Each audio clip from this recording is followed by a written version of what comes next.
রাজু, আমার পোষা পাখি মিঠু, রুবিনা এবং সাবিনা, এবং এরা সকলেই আমার বন্ধু। আজ আমার চাচাতো বোন রুমি আপার বাচ্চার প্রথম শক্ত খাবার খাওয়ানোর অনুষ্ঠান করতেছি। দেখো দেখো আমাকে পড়ি আইছে। পড়ি আসছে, পড়ি পড়ি আসছে, দেখো, দেখো। আমাকে পড়ি আসছে, দেখো দেখো।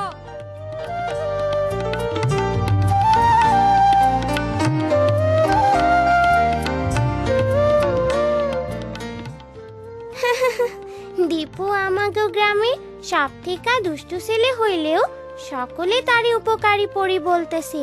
কি এরা বিশ্বাস হচ্ছে না? আপনারা কি জানতে চান কিভাবে এরা হইল? তাহলে শুরু করি। ঠিক 6 মাস আগে যখন রুমি আপা আমাগো বাড়িতে তার বাচ্চা হবার জন্য আইছিল, তখন থেকেই এই গল্পের শুরু। এরপর থেকে প্রত্যেক রাতে সেই দৈত্য জাদুর মতো চলে আসতো এবং অসমাপ্ত জুতা তৈরির কাজ করত। প্রত্যেক দিন সকালে ঘুম থেকে উঠে সেই ভালো মুচি আর তার বউ দেখতো এক এক জোড়া সুন্দর জুতো সারি সারি সাজানো, এবং শেষে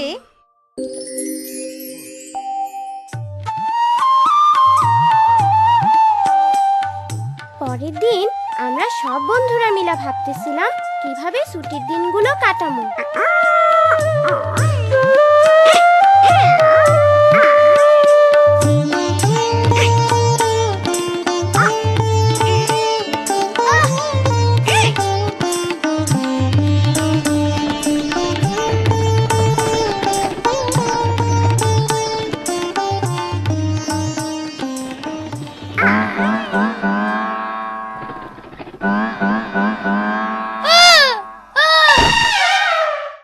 অসভ্য পোলাপান, ভালো কিছু কইরা সময় কাটাইতে পারোস না। যা, দূর হ, দূর হ, দূর হ। আমি জানি আমরা কি করতে পারি। আমি আমার রুমি আপার কাছ থেকে শোনা দৈত্যের গল্পটা বন্ধুদের বলি, এবং আমরা ঠিক করি ওই দৈত্যের মতো গোপনে গ্রামের সবার জন্য ভালো কিছু করব। তাইলে কি আমরা ভালো দৈত্যের মতো হমু? কিন্তু এইটা গোপন রাখতে হইব। তারপর কয়েকদিন আমরা অনেক ভালো কাজ করছিলাম।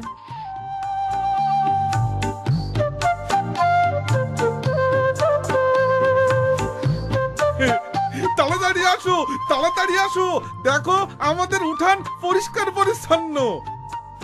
ওমা, কি যেন আমার গরুর গোয়াল পরিষ্কার করে রাখা গেছে। ও মা, এসব কারা করলো? এইটা নিশ্চয়ই কোনো পরীর কাম। হ হ, পড়ি পড়ি হইব। আমরা সবাই পালা কইরা কাজগুলো করতে থাকি, যাতে কেউ আমাগো সন্দেহ করতে না পারে। একমাত্র দীপুই আমাগো সাথে যোগ দেয় নাই। সে ঠিক করছিল এই গরমের ছুটিতে কি কইরা উঠতে হয় তাই শিখবো। মিনা, রাজু, আসো দেখে যাও, রুমির বাচ্চা হইছে। বাচ্চা হইছে, বাচ্চা হইছে। মিনা, রাজু, কি সুন্দর মেয়ে হয়েছে দেখো। বাচ্চার মুখে একটু মধু দিতে হইব না? না দাদি, শিশু জন্মের পরপরই যা দরকার তা হলো শুধুমাত্র মায়ের বুকের দুধ, যা শিশুকে সকল রোগবালাই থেকে রক্ষা করে। 6 মাস বয়স পর্যন্ত শিশু শুধু মায়ের দুধই খাবে, এমনকি পানিরও প্রয়োজন নেই। গ্রামে রুমি আপার মতো অনেকেই মা হইছে, কিন্তু রুমি আপার কোনো সমস্যা না হইলেও অন্য মায়েদের কিছু সমস্যা হয়েছিল। শোনো, মনে হয় আমাগো খোকন ঠিক মতো দুধ পাইতাছে না, আরে গরুর দুধও খাওয়াইতে হইব।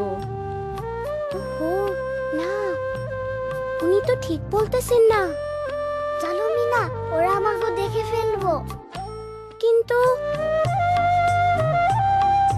পড়ি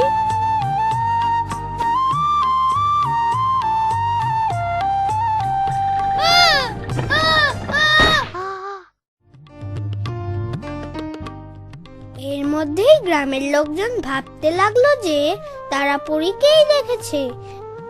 গ্রামবাসীর সকল স্থানে পরীর ব্যাপারে নানা রকম কথা বলতে লাগলো।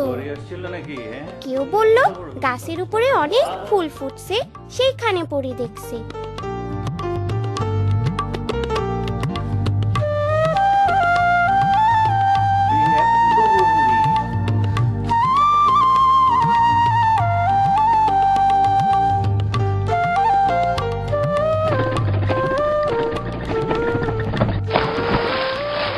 রুমি আপার বাচ্চাটা বড় হইতাছে, কিন্তু রুমি আপার মনে সন্দেহ তার বাচ্চা ঠিকমতো দুধ পাইতেছে তো। একদিন স্বাস্থ্য আপা আইসা তারে বোঝালেন, বুকে দুধ জমিয়ে রাখার প্রয়োজন পড়ে না। শিশু যতক্ষণ খাবে ততক্ষণই মায়ের দুধ পাবে। সেটা আমি কিভাবে বুঝবো? শিশু দিনের মধ্যে 6 বার হিসু করলে বুঝতে হবে সে ঠিকমতো বুকের দুধ পাচ্ছে। মনে রাখবে, শিশুর পেট খুব ছোট। তুমি ভাবতে পারো সে ঠিকমতো দুধ পাচ্ছে না, কিন্তু 6 বার হিসু করলেই বুঝতে হবে সে ভালো আছে। আপা, আমিনা ভাবি মনে করতেছে তার বাচ্চা ঠিকমতো দুধ পাচ্ছে না। সে এবং তার স্বামী ভাবতেছে বাচ্চারে গরুর দুধ খাওয়াইবো। তুমি কেমন করে একথা জানলে মিনা? পরী বলছে। আমার মনে হয় পরেই পারবে আমাদের এলাকার সকল মাকে মায়ের দুধের উপকারিতার সম্পর্কে সঠিকভাবে জানাতে। সকল মাই এটা করতে পারবে, এর জন্য তাদের আত্মবিশ্বাস বাড়ানো দরকার। আত্মবিশ্বাস, আত্মবিশ্বাস। আপার কথায় আমি একটা ভালো বুদ্ধি পাইলাম। যে কোনোদিন বাচ্চা জন্ম হইতে পারে। আগামীকাল বাজার থেকে মধু আর সরিষার তেল কিনে আনমু।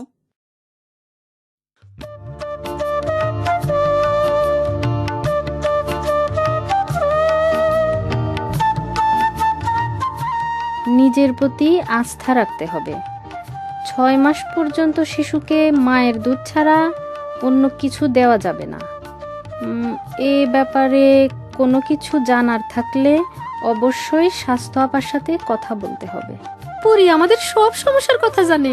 হ্যাঁ, পরীর উপদেশ আমাকে মাইনা চলা উচিত। অবশ্যই আমরা পরীর উপদেশ মাইনা চলমু। সে তো আমাকে সব সমস্যাই জানে। এইটা আবার কি? সিডি নবজাতকের মুখে মধু বা সরিষার তেল দেওয়া যাবে না। নবজাতককে জন্মের সাথে সাথে মায়ের বুকে দিতে হবে। মায়ের দুধ শিশুর জন্য প্রথম প্রতিষেধক, যা তাকে বিভিন্ন রকম রোগ থেকে রক্ষা করে। এসব বিষয়ে স্বাস্থ্যকর্মীর সাথে আলোচনা করতে হবে। ও, তাইলে তো আমরা অবশ্যই পরের কথা মাইনা চলমু।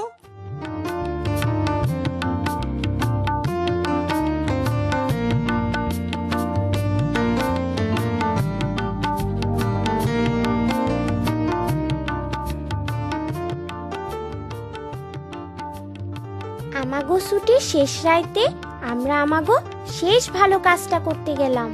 পরীর কাজ শেষ। স্বাস্থ্য আপার কথা গ্রামবাসীদের জানানো হয়েছে। তাছাড়া পরের সপ্তাহে স্কুল খুলবো। আমাগো এখন এই কাজ শেষ করতে হইব। কিন্তু গ্রামের মানুষ তো তাইলে মনে করব হঠাৎ পরে চলে গেল।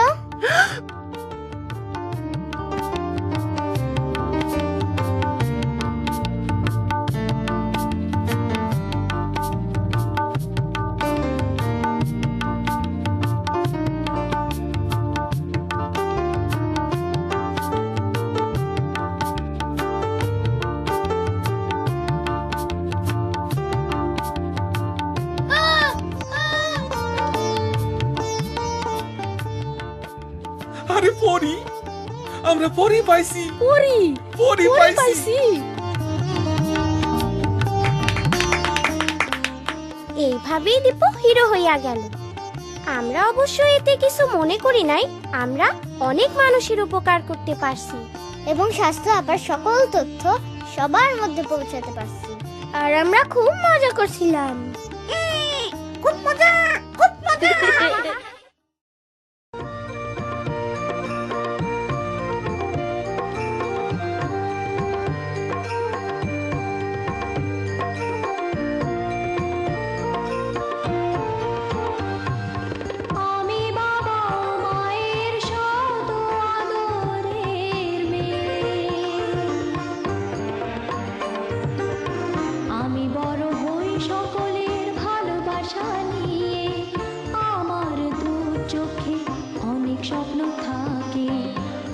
পড়ালেখা শিখতে চাই। আমি বাবা ও মায়ের সদ আদরের মেয়ে। যদি চার দেয়ালের মাঝে কাটে সারা জীবন, তাহলে থাকবো শুধু বোঝা হয়ে। শিক্ষা আমায় মুক্তি দিবে, মুক্তি দিবে। আমি তো কালকের খুশি আর আশা, আমারও তো স্বাদ আছে, আছে অভিলাষা। ঘরে বেঁধে রেখো না, নিয়ে যাও এগিয়ে